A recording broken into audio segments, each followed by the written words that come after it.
बच्चों, मंजिल उन्हीं को ही मिलती है जिनके इरादे पत्थर से भी मजबूत होते हैं। ठीक है, तो आपको अपने इरादे पत्थर से भी मजबूत बनाने हैं, तभी आपको सफलता मिलेगी। चलो देखते हैं, एक अच्छे से क्वेश्चन के साथ शुरुआत करते हैं। आपको क्या, find the value of x belongs to -pi to pi satisfying the equation. आपको ये इक्वेशन गिवन है। ठीक है, तो आपको x की वो वैल्यूज बतानी जो -पाई और पाई के बीच में बिलोंग कर रही है और इस इक्वेशन को सेटिस्फाई कर रही है। तो सबसे पहले हम इस इक्वेशन को सोल्व करते हैं। आपने पढ़ा होगा, ये मैंने इक्वेशन लिख लिया है, हालांकि ये आपकी लिखी हुई है।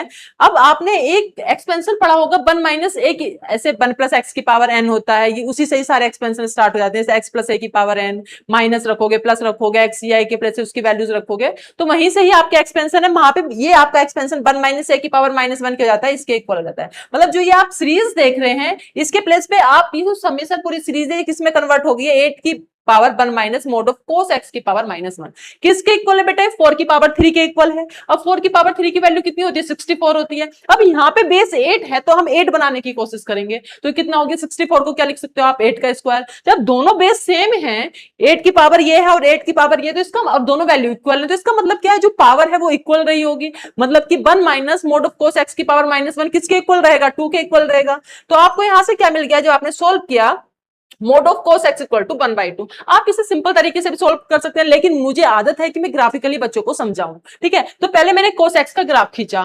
ठीक है, अब मोड ऑफ कोस एक्स का ग्राफ कैसे खींचता है, जो आपका एक्स एक्सिस को मिरर मान के जो भी नीचे ग्राफ खींचा हुआ है उसे ऊपर आप बना दें उसको। ठीक है, उसकी जैसे ये नीचे खींचा हुआ है एक्स एक्सिस को मिरर, ये आपने तुरंत ऊपर बना दिया, मतलब ये बन गया इस तरीके से।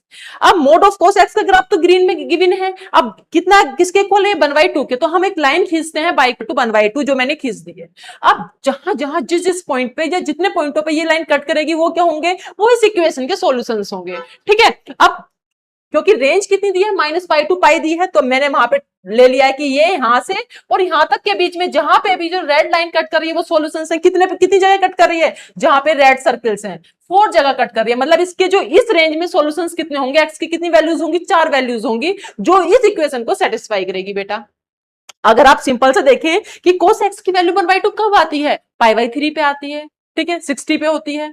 π/3 माइनस के π/3 क्योंकि मॉडुलस है, या 2π/3 माइनस 2π/3, जो कि इस रेंज में आएंगे, आगे भी चलते रहेंगे, लेकिन आपको इस रेंज को देखना है। तो आपकी जो सॉल्यूशंस हैं, ये कितना हो गया, माइनस का 2π/3 हो गया, ये माइनस π/3 हो गया, ये कितना हो गया, π/3 हो गया, ये कितना हो गया, 2π/3। तो इसके 4 सॉल्यूशंस आ गए, प्लस माइनस π/3 और प्लस माइनस 2π/3।